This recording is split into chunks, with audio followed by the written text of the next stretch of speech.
chegou minha hora, aqui na TVC.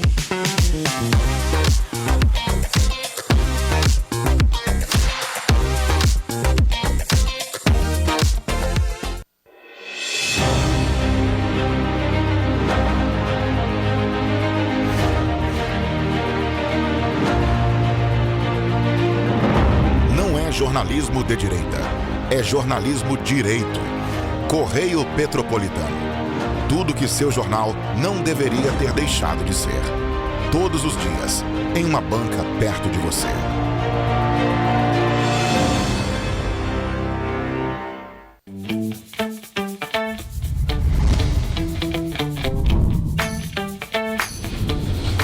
TVC, a TV do Correio da Manhã. Direto dos estúdios da TV Correio da Manhã em Petrópolis, começa agora o Correio Petropolitano Debate desta quinta-feira. Hoje daremos destaque à segurança. O boletim Infogripe, divulgado hoje, apontou que os casos de Covid-19 permanecem mais restritos ao estado do Rio de Janeiro e São Paulo. Os dados são da Fundação Oswaldo Cruz, a Fiocruz. A Prefeitura de Petrópolis já reservou mais de 32 milhões de reais para os advogados do ICMS devido às questões relacionadas ao índice de participação dos municípios. O Ministério dos Direitos Humanos e da Cidadania recomendou que as prefeituras em todo o país disponibilizem transporte público gratuito para as eleições dos novos conselheiros tutelares. A eleição acontece no próximo domingo, dia 1º, de 8 da manhã até as 5 da tarde. A Câmara Municipal de Petrópolis promulgou na última terça-feira a Lei Municipal 8.599, de autoria da vereadora Gilda Beatriz, que destina 5% do total de moradias populares para programas habitacionais públicos às mulheres vítimas de violência, nos termos da Lei Maria da Penha.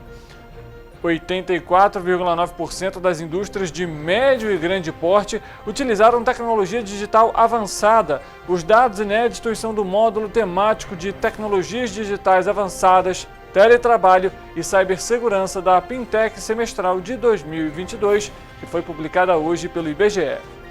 O diálogo com o objetivo de abordar a segurança e as ações de ampliação em Petrópolis. Eu sou Richard Stolzenburg e o Correio Petropolitano Debate está começando.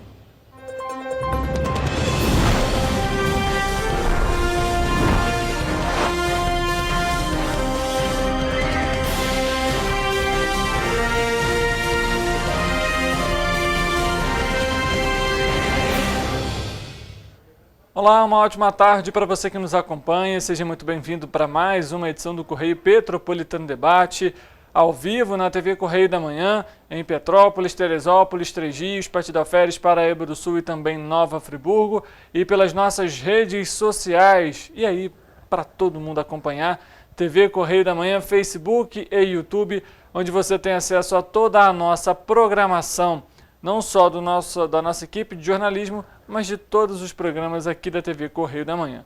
A gente começa a edição de hoje com o nosso noticiário e a gente já vai trazer aqui a participação da nossa repórter, a Leandra Lima, ela que vai falar sobre o Dia Mundial do Coração, que é celebrado na próxima sexta-feira, na verdade amanhã, né, dia 29 de setembro.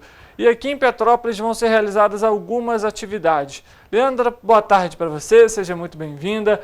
O que o Petropolitano pode aguardar? Quais ações que vão ser realizadas nessa sexta-feira? Boa tarde, Richard. Boa tarde, vocês de casa.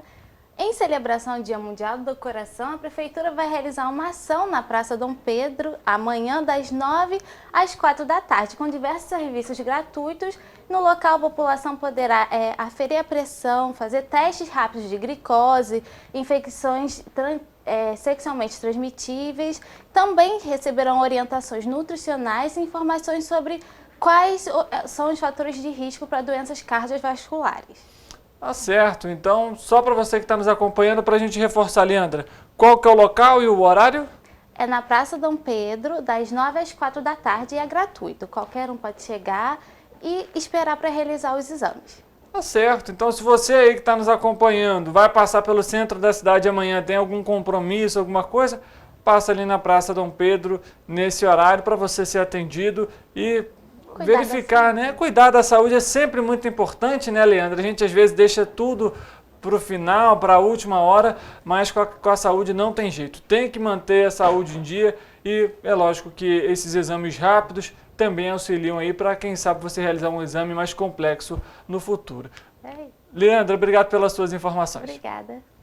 A gente fala ainda sobre Petrópolis porque a prefeitura já reservou, veja só, R$ 32.963.844,80 do orçamento do município para pagar o escritório de advocacia contratado para conseguir aumentar a participação do município no repasse do Imposto sobre Circulação de Mercadorias e Serviços, o ICMS. É o que aponta a última atualização do Portal da Transparência do município. Desse total, mais de R$ 14.400.000 foi efetivamente pago. Conforme mostrou ontem, dia 27, a coluna Petropolitanas do nosso jornal Correio Petropolitano, o escritório Celso Gonçalves Sardinha, Sociedade Individual de Advocacia, foi contratado para representar a prefeitura em uma ação contra a AGE Selma para as mudanças nas declarações anuais, a DECLAN, do Índice de Participação do Município, IPM. Pelo contrato, a Prefeitura deveria pagar 12% ao mês do proveito econômico obtido com a liminar do aumento do IPM. O estimado era um valor de 5 milhões e os pagamentos deveriam ser feitos até 2026.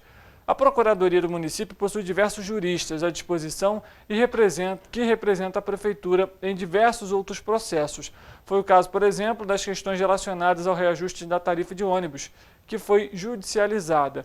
O Correio Petropolitano questionou o motivo da escolha do escritório e também o porquê da demora da divulgação do contrato, mas o município não respondeu até o fechamento da matéria.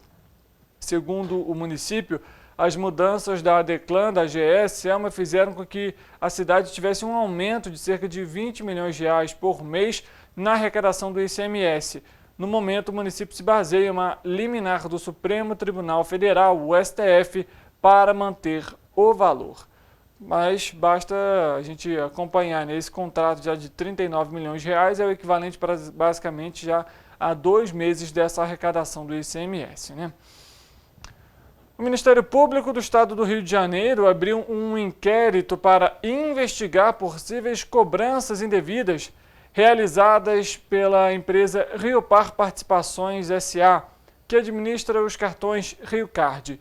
A investigação foi instaurada na última quarta-feira pela 2ª Promotoria de Justiça de Tutela Coletiva do Consumidor, após a promotoria receber informações de cobranças indevidas pela empresa que administra o cartão Rio Card. De acordo com o MPRJ, a empresa Rio Par Participações cobra uma taxa de R$ 30,10 para que o cliente que perdeu o cartão possa vincular novamente o CPF ao novo cartão do bilhete único. A empresa tem 30 dias para apresentar as justificativas e os esclarecimentos sobre o tema. De acordo com o MPRJ, a cobrança é abusiva, visto que os consumidores já realizam um pagamento de R$ 5,00 na compra de um novo cartão, como título de caução. Situação delicada, né? A gente vê aí, a gente entrou em contato com o Cetrans-Petro aqui em Petrópolis e também com a Rio Card, mas nós não obtivemos retorno sobre esse tema. O Ministério dos Direitos Humanos e da Cidadania recomendou que as prefeituras em todo o país disponibilizem transporte público gratuito para a eleição dos novos conselheiros tutelares, que vai ser realizado no próximo domingo, dia 1º de outubro, de 8 da manhã até as 5 horas da tarde. O objetivo é reforçar a participação popular na escolha dos mais de 30 mil conselheiros que vão compor a rede de proteção de crianças e adolescentes.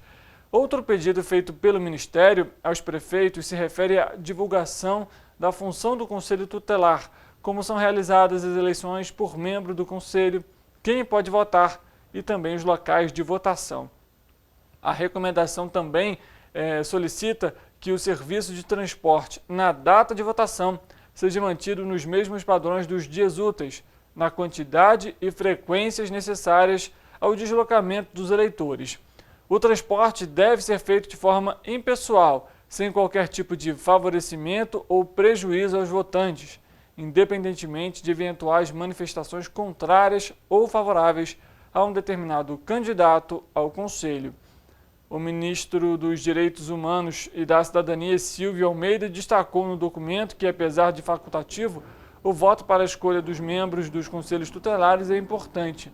O Conselho Tutelar, para você que está em casa, ele é um órgão colegiado encarregado pela sociedade de zelar pelos direitos das crianças e dos adolescentes, de acordo com o Estatuto da Criança e do Adolescente, o ECA. O Estatuto considera criança a pessoa até 12 anos de idade incompletos e adolescente aquela que tem entre 12 e 18 anos de idade. A Câmara Municipal promulgou na última terça-feira a Lei Municipal 8.599, de autoria da vereadora Giro Beatriz, do PSD, que destina cerca de 5% do total de moradias populares de programas habitacionais públicos às mulheres vítimas de violência, nos termos da Lei Maria da Penha, e as ofendidas por tentativa de crime de feminicídio decorrente de uma violência doméstica ou de relação amorosa. A lei vai beneficiar mulheres que forem comprovadamente residentes do município de Petrópolis há mais de 5 anos e dependentes econômico-financeiras dos cônjuges. De acordo com o texto da lei, publicada em Diário Oficial da Câmara na última quarta-feira, projetos habitacionais construídos com recursos próprios do erário da Prefeitura ou adquiridas via convênio com o poder público ou ainda com a iniciativa privada devem ser então reservados o percentual para essa parcela da população. O objetivo, segundo a parlamentar, é amparar vítimas de violência doméstica, proporcionando uma nova moradia e um recomeço seguro em uma nova residência. Todo esse trâmite vai ficar a cargo da Secretaria Municipal de Assistência Social, que vai fazer o acolhimento do pedido e o encaminhamento para o órgão responsável pela habitação no município. É importante a gente levar de alguma forma essa independência para a mulher, principalmente nesses casos de violência dentro de casa, em que ela passa não só pela violência física, mas também econômica. Então é importante esse apoio. A gente comentou aqui na edição passada sobre novas ações, novas saídas que devem ser adotadas para acabar com a violência contra a mulher, contra a violência física, mental, psicológica, enfim, e entre tantas outras. E é claro que não seria diferente também com a econômica e financeira. Então, por isso é importante que a gente tenha esse olhar um pouco mais crítico para essa pauta e que não só a medida protetiva, como a gente comentou, seja a única alternativa para manter essa mulher segura. Divulgado nesta quinta-feira, o boletim Infogripe, após semanas de alerta sobre o crescimento de casos de síndrome respiratória aguda grave por Covid-19 em alguns estados do país, mostra que o cenário ainda continua mais restrito aos estados do Rio de Janeiro e de São Paulo. O coordenador do boletim Infogripe, Marcelo Gomes, comenta sobre esse panorama dos estados. Vamos acompanhar. Bom, a atualização dessa semana do boletim Infogripe, olhando aí os dados de síndrome respiratória aguda grave em todo o país, que são aquelas internações associadas a infecções respiratórias, mostra que, de modo geral, o país continua numa situação relativamente confortável, A imensa maioria dos estados está ali mantendo uma situação de estabilidade, com pequenas oscilações, Aquele período de maior preocupação que nós tivemos, principalmente por conta do rinovírus, nas crianças e pré-adolescentes, já se dissipou na imensa maioria dos estados. Nós temos apenas alguns poucos ali que ainda tem alguma situação associada a isso. Com respeito à Covid-19 em particular, a gente mantém aquele cenário, que ainda é restrito a alguns poucos estados, Majoritariamente, onde isso não é mais claro, Rio de Janeiro e São Paulo nesse momento. Sendo que no Rio de Janeiro já tem ali um pequeno indício de que talvez a gente já esteja começando a diminuir esse ritmo de crescimento, Mas é algo que a gente ainda tem que ter cautela, a continuar acompanhando nas próximas semanas, Porque até o momento continua sendo, sim, um ritmo de crescimento, um sinal de crescimento na curva de novos casos semanais da Covid, associado a internações especificamente, e São Paulo também. É um ritmo lento em São Paulo de crescimento, restrito também, assim como no Rio de Janeiro, à população de idade mais avançada, mas é um sinal que está presente, ou seja, o vírus está circulando com maior intensidade, levando ao aumento das internações, principalmente nos grupos mais vulneráveis, né? Então é aquela coisa. Mantém-se, obviamente, né, o reforço em relação à convocação, né, em relação à vacinação, né, estar em dia com a vacina contra a Covid-19. Né? Então, esse é o cenário, o panorama nacional até o momento. Então, grupo de risco, né, lembrar, além da vacina, que aí vale para absolutamente todos, né, uma boa máscara, dependendo da situação, também acaba sendo recomendado. E qualquer pessoa que for à unidade de saúde, seja para atendimento, seja para visita, seja trabalho, também bota uma boa máscara para diminuir o risco de acabar se expondo a eventuais vírus respiratórios na unidade de saúde e acabar depois levando para casa, levando para o transporte público, para o trabalho, enfim. É isso. Tá, então para você, a gente sempre trazendo essa atualização do boletim Infogripe, que trata aí dos casos, né, de síndrome respiratória aguda grave em todo o país. Obrigado, Marcelo, sempre participando aqui com a gente. Vamos falar sobre oportunidade, porque esta semana, veja só, mais de 2.700 vagas de emprego foram divulgadas pela Secretaria de Trabalho e Renda. Destas, mais de 1.000 são oportunidades para estágio e também jovem aprendiz. Você, então, aí, ó, que está na faculdade, fazendo algum curso técnico, é uma ótima oportunidade. Pelo Cine, o Sistema Nacional do Emprego, são 1.162 vagas de trabalho distribuídas nas regiões metropolitana, serrana, médio Paraíba e litorânea aqui do estado do Rio de Janeiro. E algumas com salários que podem chegar até R$ 7.000. As vagas são encaminhadas conforme o perfil do candidato. Por isso, a orientação é que o currículo e os dados estejam atualizados na plataforma. Para ter acesso a todas essas oportunidades, é necessário acessar o site www.trabalho.rj.gov.br ou ir até uma unidade do Cine no município. A Secretaria de Trabalho e Renda ainda realiza parceria com a Fundação Moody's para vagas de estágio. Esta semana, por exemplo, são 261 vagas para níveis superior, técnico e também médio. As oportunidades podem ser acessadas em www.moodys.org.br.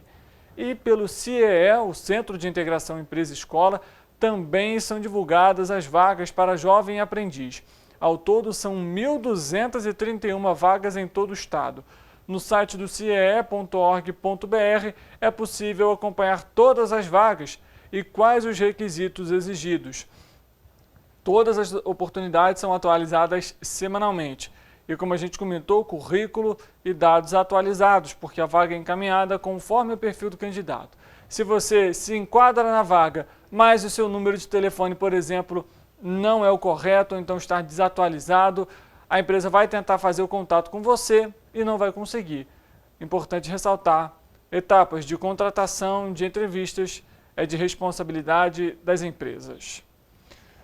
Quase metade das empresas industriais com 100 ou mais pessoas ocupadas implementou o teletrabalho em pelo menos algum grau. É o que mostra a pesquisa de inovação semestral 2022.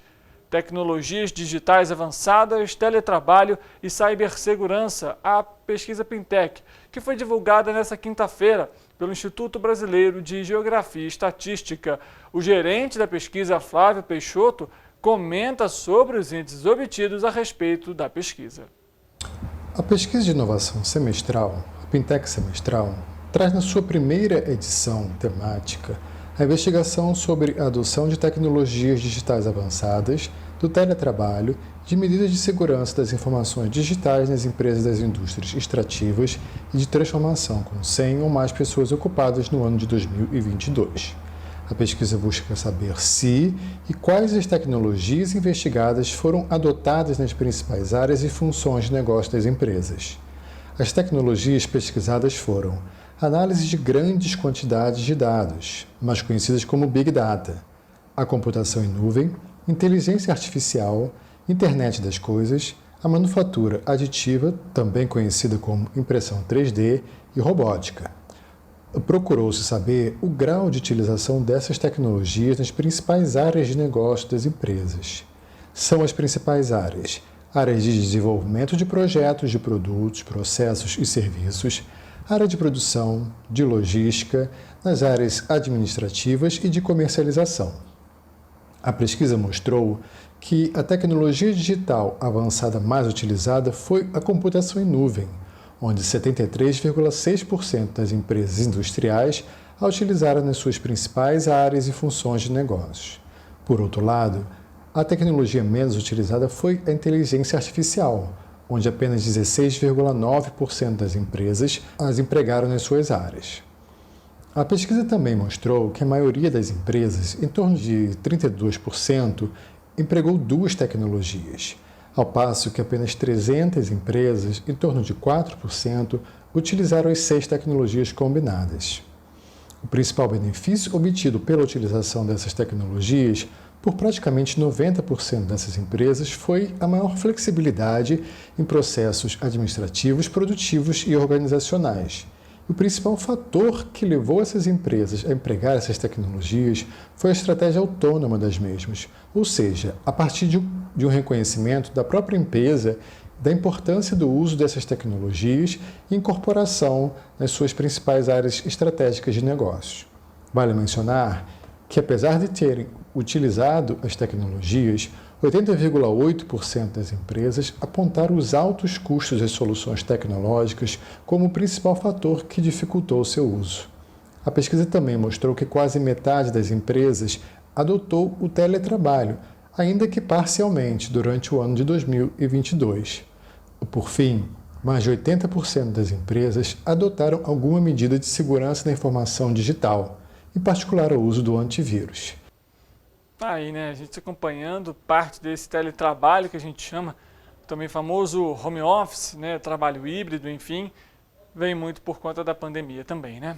Vamos falar sobre 3Gs agora, porque os policiais civis da 108ª Delegacia e de outras 6 delegacias prenderam na última terça-feira 4 integrantes de um grupo criminoso que aplicava golpes em empresários do ramo alimentício e fabricante de sintetizantes. De acordo com as investigações, a quadrilha adquiria mercadorias por meio de cadastros falsos, utilizando documentação com o nome, o emblema e os símbolos de grandes distribuidores do país. As diligências começaram há 4 meses. O prejuízo ultrapassou o valor de R$ 360 mil.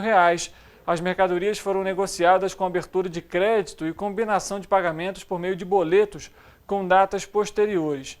Em maio desse ano, uma empresa de Goiás noticiou ter sofrido um prejuízo financeiro, veja só, de R$ 364 mil em uma falsa venda de toneladas de leite em pó. A mesma firma goiana teve o nome usado também em um grupo, por esse grupo de criminosos em outras fraudes, conforme a documentação que foi anexada ao inquérito policial. Ao longo de meses de investigação, a quadrilha foi flagrada em negociação com diferentes companhias. Em agosto desse ano, os agentes recuperaram 588 fardos de leite em pó adquiridos pelos criminosos. A ação contou com o auxílio do setor de inteligência da Polícia Rodoviária Federal e do Ministério Público de Minas Gerais. Pouco tempo depois, já no mês de setembro, os policiais surpreenderam parte do grupo quando separavam 14 toneladas de leite adquiridas de forma fraudulenta de uma fábrica de Santa Catarina. No último dia 19, foram cumpridos mandados de busca e apreensão e de prisão na cidade de Araruama, na região dos Lagos, Fluminense.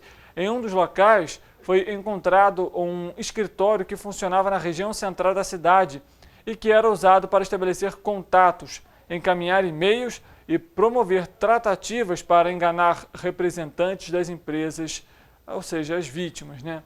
Um dos detidos desta última terça-feira é o dono de uma rede de farmácias de uma casa de material agropecuário. Ele foi identificado ao lado de outros 2 comparsas como responsável por receber parte da carga adquirida de forma fraudulenta. Na ação dessa terça, fardos de leite com lote identificado foram encontrados em um sítio do empresário, localizado em Souza Aguiar, na cidade de Simão Pereira, em Minas Gerais, e na casa dele foram encontrados também R$ 68 mil. Além de armas, munições, 3 araras azuis mantidas em cativeiro e caixas de medicamento vencidos. O grupo vai responder por associação criminosa, receptação e estelionato. A gente volta a falar sobre as questões industriais, porque em agosto deste ano, os preços da indústria variaram 0,92% quando comparado a julho, voltando ao campo positivo depois de 6 meses. O índice de preços ao produtor, o IPP, das indústrias extrativas e de transformação, mede os preços de produtos na porta de fábrica, sem impostos e fretes, e abrange as grandes categorias econômicas. O analista Alexandre Brandão comenta sobre os índices divulgados hoje também pelo IBGE. Na passagem de julho para agosto, os preços da indústria brasileira variaram 0,92%, a primeira variação positiva desde janeiro deste mesmo ano. Com isso, o acumulado no ano está em menos 0,32% e o acumulado em 12 meses, menos 10,51%. Das 24 atividades que compõem o setor industrial, 12 tiveram variação positiva, nessa perspectiva agosto contra julho, e 12 negativa. No mês anterior, haviam sido 16 no campo negativo. Esse maior espalhamento das variações positivas está em linha com a depreciação do real frente ao dólar, de 2,1% em agosto. Uma depreciação não ocorria desde março deste ano, quando foi 0,8%. As 3 maiores variações positivas vieram de setores que estão entre os 4 que mais influenciaram o resultado. Refino de petróleo com 7,52%, extrativa com 6,56% e vestuário com 5,89%. O quarto setor entre os mais influentes é a metalurgia, mas com influência negativa a partir de uma variação de menos 2,67%. Esses 4 setores responderam por 0,95 pontos percentuais da variação de 0,92%, o que significa que os outros 20 tiveram uma influência líquida negativa no resultado. Essa concentração também se espalha nas grandes categorias econômicas. Lá, bens intermediários respondem por 0,85 pontos percentuais da variação de 0,92%, puxados por óleo diesel, óleos brutos de petróleo e minério de ferro, ou seja, das atividades de refino e de extrativa, que são aquelas de maior influência no resultado total. Por trás desses aumentos está o comportamento do óleo bruto de petróleo e do minério de ferro no mercado internacional. São commodities que estão com os preços aumentados também no mercado internacional. No caso da metalurgia, aí existe uma curiosidade, que é, apesar de o preço do minério nesse mês ter aumentado, nos meses anteriores havia tido uma queda durante algum período de tempo. Então, o setor ainda está influenciado por esse preço menor dos meses anteriores e também a demanda por produtos de aço esteve um pouco mais acanhada. Isso explica, então, a queda dos preços dos produtos de metalurgia. Já vestuário é uma entrada de uma nova coleção que explica esse aumento. Tá, então a gente acompanhando também os índices voltados ao preço do produtor. Vamos saber como que fica a previsão do tempo. Afinal, o tempo mudou completamente, viu? E a previsão tem acertado realmente. Vamos então saber como que vai ficar para amanhã, sexta-feira.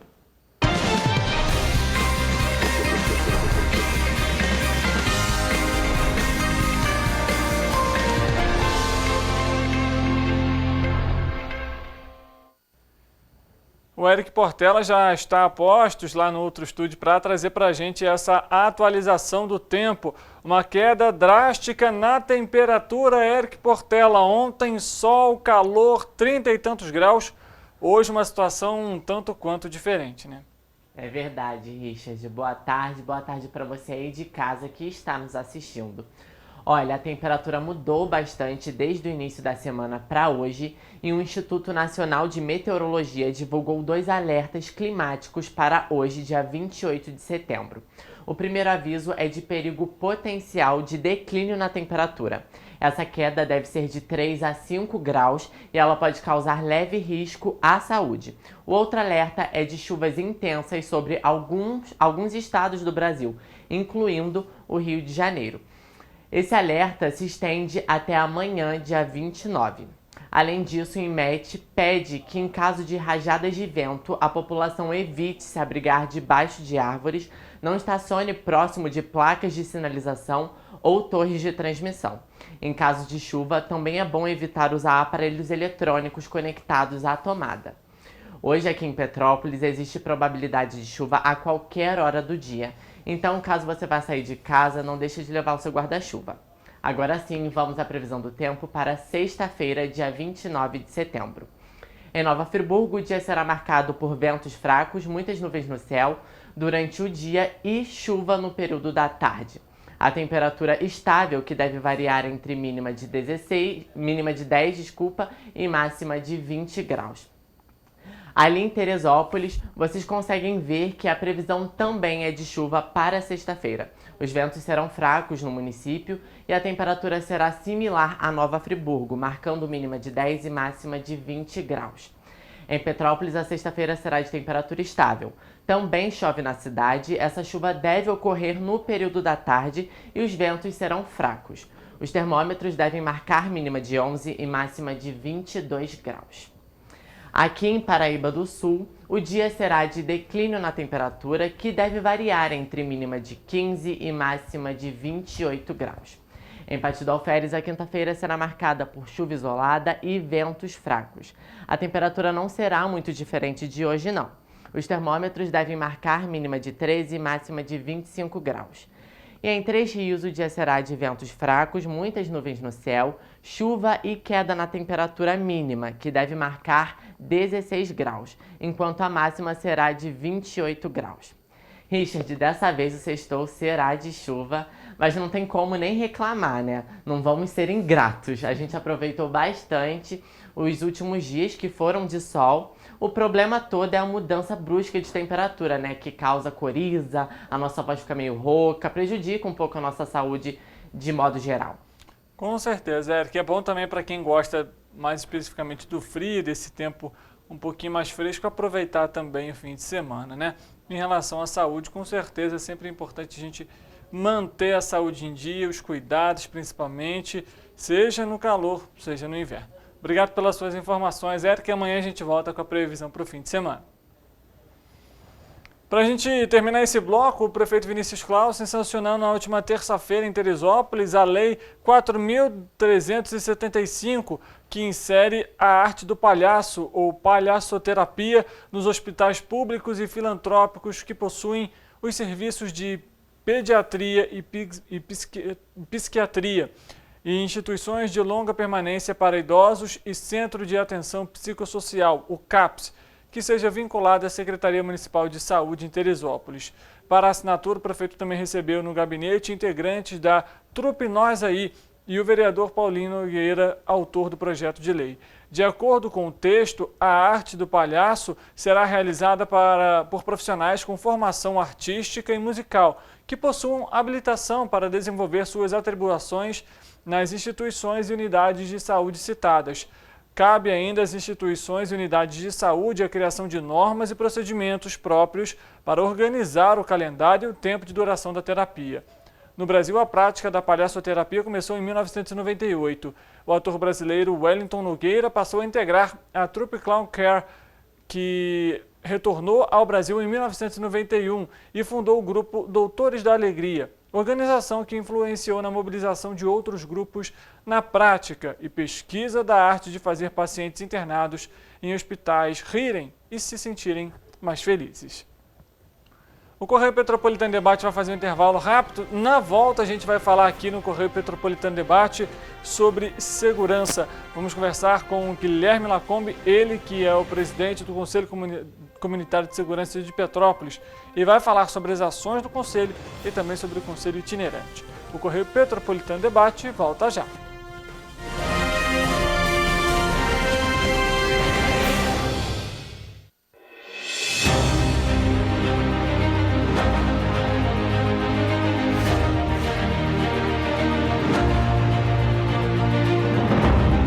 Jornalismo de direita. É jornalismo direito. Correio Petropolitano. Tudo que seu jornal não deveria ter deixado de ser. Todos os dias, em uma banca perto de você.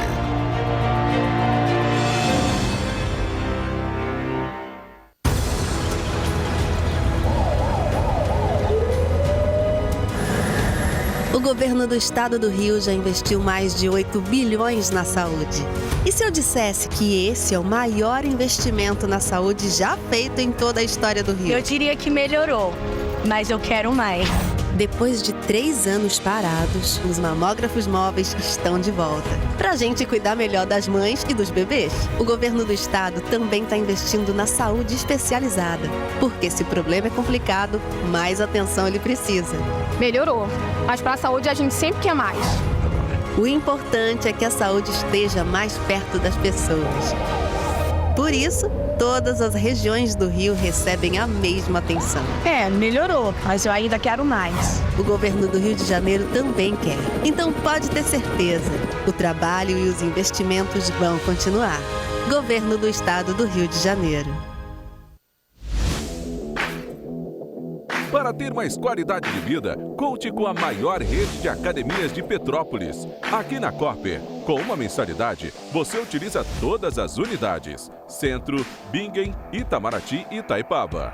Com planos a partir de R$ 84,00, a academia oferece ambientes modernos para você cuidar da sua saúde com segurança. Os espaços contam com dezenas de aparelhos de musculação, diversos equipamentos para aeróbico e funcional.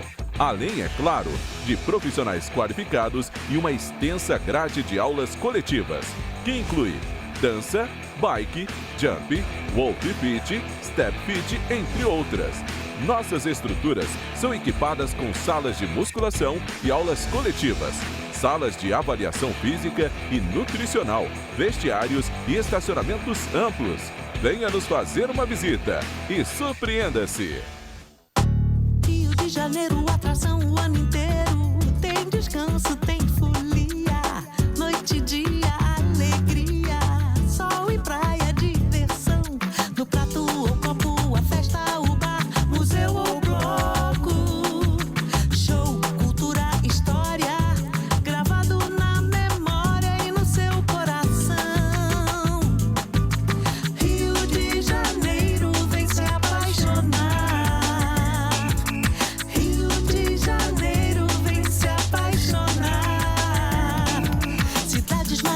Campo, mata, serra e trilha, em estado de emoção. Tem o Rio de Janeiro, que você já ama, e o Rio, que ainda vai conquistar você. Apaixone-se pelo Rio. Rio de Janeiro, vem se apaixonar. Rio de Janeiro, vem se apaixonar. Governo do Estado do Rio de Janeiro.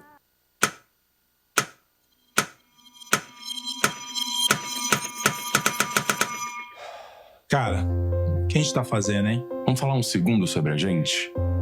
Sim, sobre violência contra a mulher, mas mais sobre a gente. Pensa nas mulheres que você conhece, nas mulheres próximas de você. Colegas de trabalho, vizinhas, amigas, as mulheres da tua família. Agora imagina que a cada 8 minutos, uma delas é estuprada. Duro de engolir, né? Mas é o que está acontecendo no Brasil. Aqui, 7 em cada 10 mulheres já sofreram violência ou assédio no trabalho. E absolutamente todas as mulheres, inclusive as que você pensou, vão sofrer algum tipo de abuso pelo menos uma vez durante a vida. Pesado, né? Mas e aí? O que a gente está fazendo? Vamos falar sobre a gente. Sobre o jeito que a gente trata as mulheres. Passa a vara, senta a rola, pega de jeito. Comer, meter, fuder. Aê, garanhão. Pegador, comedor. Ensinam pra gente que a mulher é uma coisa a ser conquistada, um prêmio, e que você não deve aceitar um não como resposta. Ela não te dá bola, é porque tá se fazendo de difícil. É só pagar um drink que ela tá na tua, irmão. Manda ver. Ela tá pedindo. Só um beijo. Um beijinho, pô. Não tem mulher que não dá, só tem homem que não sabe pegar. Vai lá, pega ela, mostra que é macho. É assustador quando a gente ouve isso fora de contexto, né? Agora imagina o quanto é assustador para elas. Quantas vezes você já ouviu alguém falar assim? Seja na escola, seja no trabalho, seja na balada, até na sua própria casa. Tá errado. Então, vamos falar sobre a gente? Porque a gente pode mudar essa realidade. Não tem que ser desse jeito. A violência contra a mulher não é um problema da mulher, É um problema nosso. É problema meu. É problema meu. É um problema meu. Meu. Meu. Meu. Meu. Meu. Meu. Meu. Meu. Meu. Meu. É um problema meu. A responsabilidade é nossa.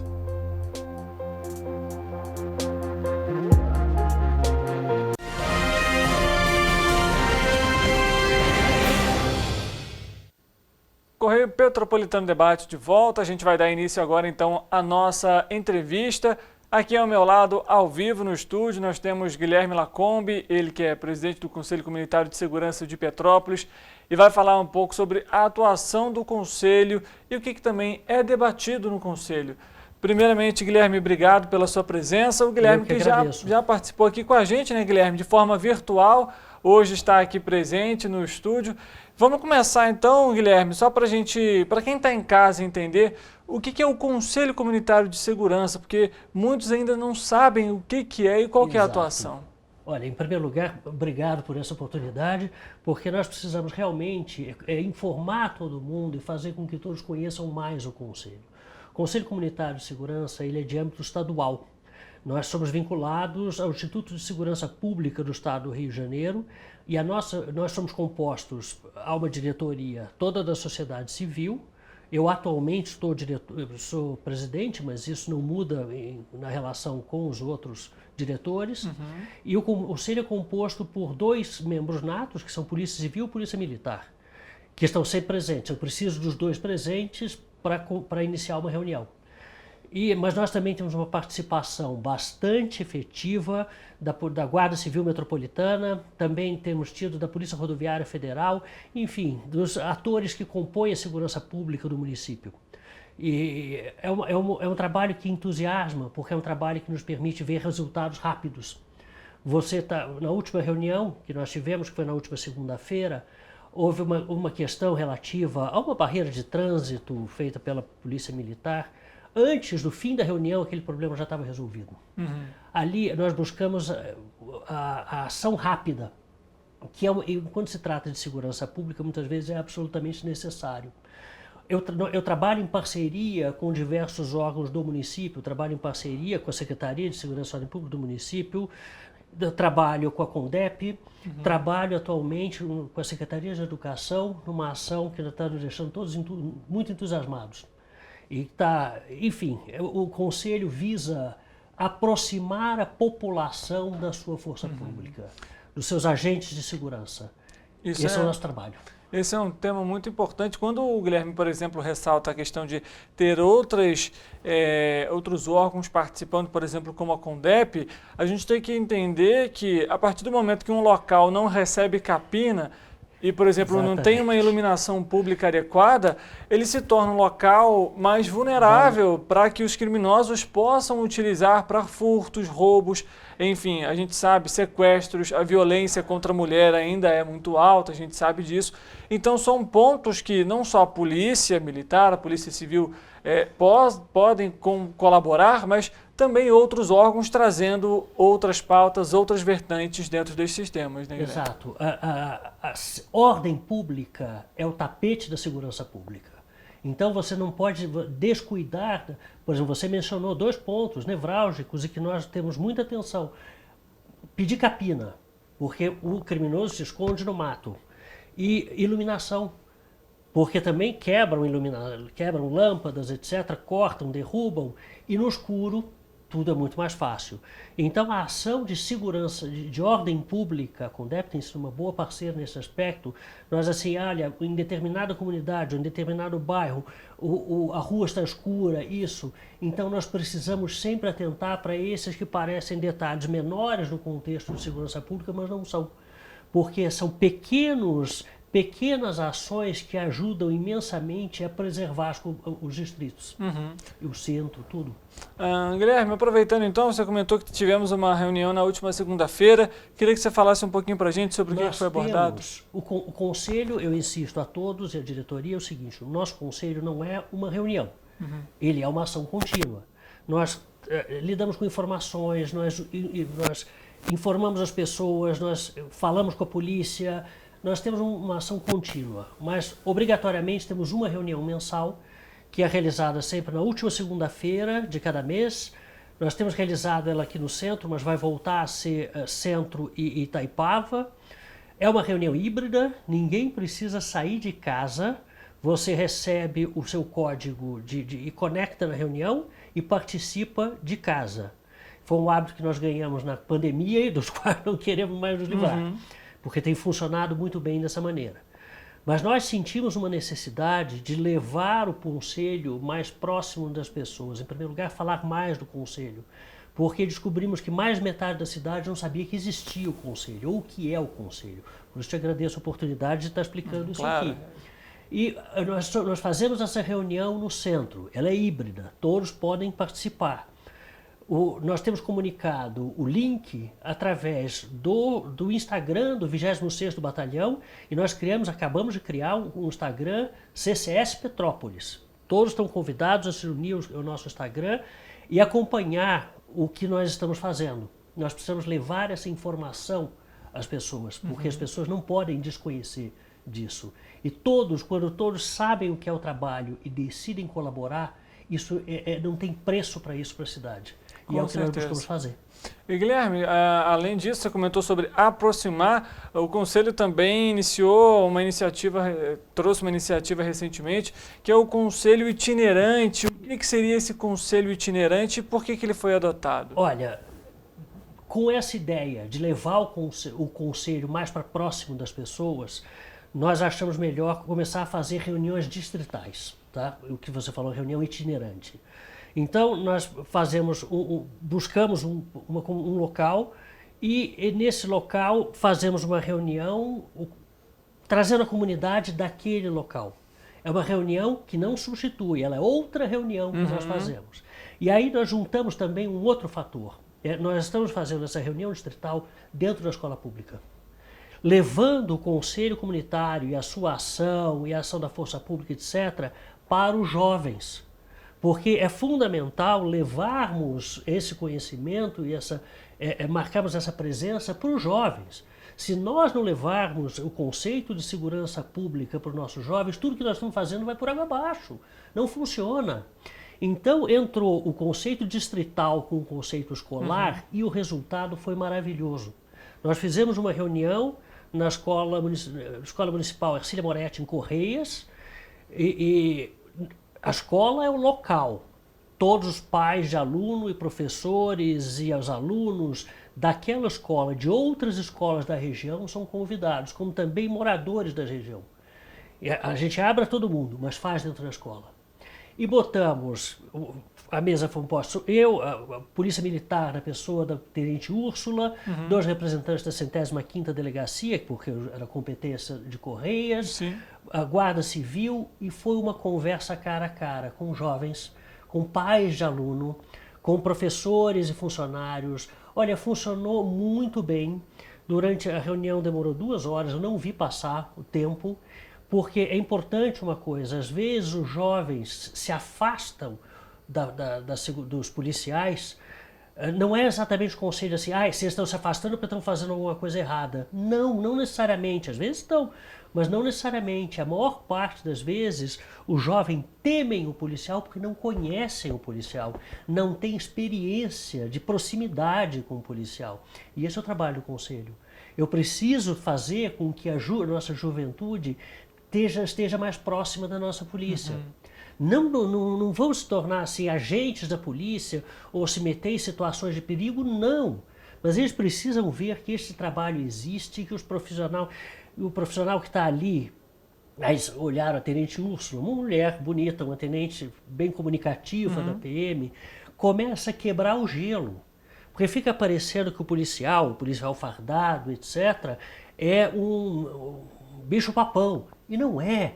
E quando eles começam a se aproximar do policial, ver o nome na farda, começa a chamar pelo nome, isso é fundamental, porque isso fortalece a nossa juventude e fortalece algumas localidades ou coisa assim, com um maior potencial de exposição. E quando você se faz presente, você preserva não apenas os jovens, como toda a comunidade ao redor. Com certeza. Queria que você falasse também, Guilherme, um pouquinho sobre essa a importância da população estar presente, né, durante essas ações do Conselho, justamente para levar não só as necessidades da população, mas entender também de que forma que ela pode ampliar a segurança dentro do bairro dela, dentro da servidão dela.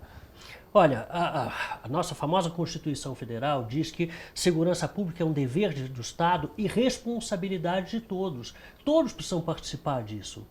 Participar da segurança pública não significa entrar numa linha de frente de fogo, não é isso. Primeiro, acompanhar o trabalho do Conselho e ver o que os policiais estão fazendo. E às vezes há pequenas ações que um ou outro podem fazer e às vezes assim, trazer as informações. Olha, na minha localidade onde eu moro, está muito perigoso por isso, o ônibus não sobe, o mato está ruim. E são pequenas informações que já trazem um efeito positivo. E as pessoas, às vezes, apenas participando e se informando sobre o que existe, sobre o que é feito, você combate um dos males mais graves de hoje em dia, que é a informação falsa. Se você acompanha os grupos de WhatsApp da cidade, muitas vezes você, em 5 minutos, você pode achar que os alienígenas estão invadindo Petrópolis. São coisas apavorantes. E aí o que acontece? Muitas vezes as imagens são antigas, não são aqui, mas há uma vontade de causar medo e pânico numa cidade muito tranquila como Petrópolis. Existe esse mecanismo nefasto da rede social hoje em dia de pintar as coisas, em primeiro lugar, muito piores do que são. Nós não vivemos na Europa, a gente sabe disso. Em compensação, nós vivemos numa das cidades mais seguras do Brasil. Petrópolis é muito seguro. Você vê quando acontece uma coisa insólita, um assalto, uma coisa, fala-se disso por muitos dias. Você tem aqui perto de Petrópolis cidades onde as situações são muito mais complicadas. Então nós precisamos preservar esse status e fazer com que todos conheçam os canais verdadeiros, das informações verdadeiras, é uma grande ação. E saber que as pessoas saberem aonde buscar a informação verdadeira e aonde denunciar a informação falsa. E também acontece muitas vezes de nos procuram, não na reunião aberta, a gente instrui, não fale necessariamente na reunião aberta, você pode até ir lá, mas falar comigo depois, ou com qualquer um dos 5 membros da diretoria. Nós estamos abertos. Podem trazer denúncias, sim. Podem trazer denúncias, isso já aconteceu, eventualmente um policial, uma coisa que está agindo de forma errada. Ou na comunidade onde mora, fala, olha, tem gente estranha, tem isso. Essas informações podem chegar, essas informações a gente repassa a quem de direito. A gente repassa a Polícia Militar, a gente repassa a Polícia Civil. E ninguém é exposto. Ninguém está dando a cara. Ninguém não precisa fazer isso, não deve fazer isso. Se você está testemunhando um fato grave, por exemplo, surgiu uma boca de fumo perto da minha casa, isso está acontecendo, a última coisa que você pode fazer é enfrentar. Quem enfrenta é a polícia. Mas quando essa informação chega, e essa informação é dada com total segurança, não apenas pelo disque denúncia da PM, que funciona muito bem, é um trabalho sério, quando muitas vezes é trazida para nós do Conselho. Fala, olha, eu não sei, estou com medo de falar disso. Eu entendo o medo. Agora, não é Guilherme que está dando a cara ali, é um conselho, uma instituição. E eu ouço aquela informação, essa informação é passada para a segurança pública. E a coisa assim, todos se unindo pela segurança pública, o resultado é fantástico. Maravilha, a gente torce mesmo para que a gente possa ampliar a segurança não só em Petrópolis, mas em todo o estado. É uma grande batalha e extensa, a gente sabe disso. Guilherme, eu queria te perguntar o seguinte, você comentou sobre essa questão do conselho itinerante, né, dessas ações que são realizadas nos distritos. Há uma previsão para um próximo encontro? Opa, então quais são esses encontros? As próximas reuniões agora durante o mês de outubro, dia 10 nós estaremos em Araras, e não está fixada a data ainda, mas nós vamos estar no Alto da Serra até o final de outubro. Essas 2 reuniões não substituem a reunião aberta. Tá? Elas são localizadas, elas não são híbridas, porque é importante exatamente chegar nos jovens e nos moradores, é importante o contato pessoal, para isso elas estão sendo organizadas. E então, na nossa ideia, a minha ideia é trabalhar pelo menos 2 distritos 2 reuniões por mês, além da nossa reunião da última segunda-feira. Maravilha. Lembrando, então, só para você que está em casa nos acompanhando, as datas ainda vão ser definidas. Foi criado um Instagram, CCS Petrópolis, CCS correto? Petrópolis, acabou de ser criado, então tem pouca gente ainda, eu quero que todos participem. Maravilha. Para acompanhar essas reuniões que são realizadas mensal, também de forma híbrida, e as outras ações que são adotadas pelo Conselho. Me surgiu uma curiosidade, você comentou sobre essa proximidade entre jovem e agentes de segurança. Nessa reunião, nessa conversa que foi realizada no Ercília Moretti, qual foi, por exemplo, a principal dúvida dos jovens? Bom, em primeiro lugar, começou a reunião, nós fizemos as nossas exposições e os jovens estavam mudos, porque tinham medo de falar, e tinham medo de fazer uma pergunta ou fazer uma crítica. Porque quando você abre uma reunião, é necessário que seja também um espaço onde venham críticas, onde venham reclamações, etc. Os jovens estavam muito nervosos e os pais de aluno falaram mais, os professores falaram mais. À medida em que a reunião foi prosseguindo, fomos chegando no final e eu precisava encerrar, todos queriam falar. Todos queriam fazer um comentário, às vezes comentários críticos. Vocês não estão... Coisas assim a respeito da presença, aonde estão, como faz para chamar, coisas assim necessárias. Tá? Aquilo não causou nenhum constrangimento a ninguém. E aí eles começaram a falar mais, mas eles estavam cara a cara com a gente. E já tinha tido uma longa reunião em andamento para quebrar o gelo. Quebrar o gelo é o fundamental. Porque quando eles perdem o medo do policial, e é isso, o medo do policial não é necessariamente porque eles estarem com a consciência pesada, estão fazendo algo errado, é porque eles não sabem que esse canal é aberto, e eles não sabem que os policiais precisam desse canal. A segurança pública depende disso. Se você trava essa conversa da comunidade com a polícia, aí só o lado errado ganha.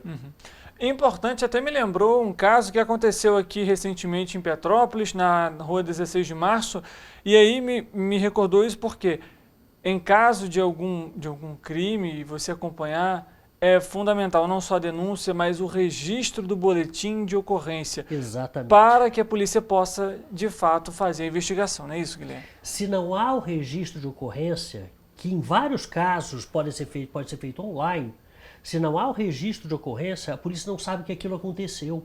Houve um fato aqui, por exemplo, quando arranharam carros no centro.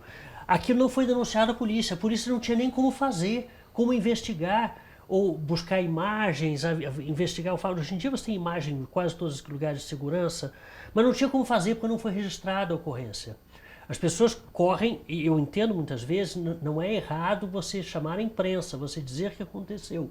Mas você fazer isso e não chamar as autoridades, ou chamar primeiro a imprensa e não falar com a autoridade fica de mãos amarradas. E é necessário, em muitos casos, você pode fazer isso de casa. Você não precisa ir à delegacia, mas se necessário for, vá à delegacia. É uma chateação, você vai perder bastante tempo, etc. Mas isso vai ser fundamental para as ações que vão impedir que o errado aconteça. A polícia precisa saber o que está acontecendo. Tá certo. Guilherme, a gente está aqui basicamente chegando ao fim da nossa entrevista, abordando um pouco sobre o Conselho Comunitário de Segurança. Alguma informação, talvez importante, que a gente não tenha comentado, que você gostaria de abordar, deixar em casa um recado para quem está nos acompanhando? Olha, eu quero só chamar todos para participarem. Sim, conheçam o nosso trabalho, vocês não precisam sair de casa, vocês entram pelo link da reunião, podem acompanhar pelo celular, mas participem. Todo mundo participando através do Conselho, o Conselho é o espaço para fazer isso, com certeza todos têm a ganhar. Vai ser perfeito. Guilherme, obrigado pela sua presença. Eu que agradeço. Por falar um pouco aqui com a gente sobre o Conselho. Muito obrigado a vocês. Mais uma vez, obrigado. E para você que está em casa também nos acompanhando, muito obrigado pela sua audiência, pela sua companhia. Faça parte do Conselho, acompanhe as ações que são adotadas, não só de segurança, mas tantos outros, de meio ambiente, educação. Nós, como cidadãos, nós temos esse direito e também esse dever de acompanhar o que está acontecendo no nosso município. Então, não deixe de participar de forma online, não precisa nem sair de casa. Por exemplo, hoje é um tempo chuvoso, realmente dá uma preguiça para sair de casa, mas há essa possibilidade. a essas conversas, essas reuniões, essas ações que são feitas pelo Conselho. Lembrando, elas são realizadas na última segunda-feira do mês, no centro de Itaipava, e também de forma virtual, como a gente comentou, e também com essas ações itinerantes. E a gente vai trazendo as atualizações aqui para você quando as datas forem publicadas e onde vão ser realizadas. Muito obrigado, a gente volta amanhã, 13h ao vivo, e você é sempre o nosso convidado especial. Uma boa tarde para você e amanhã a gente se vê.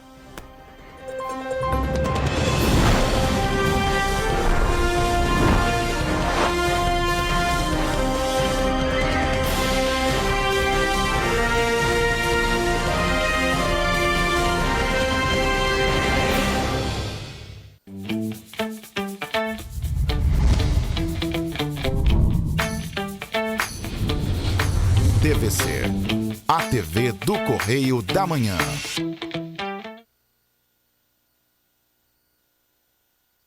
Olá pessoal, no Abgovski.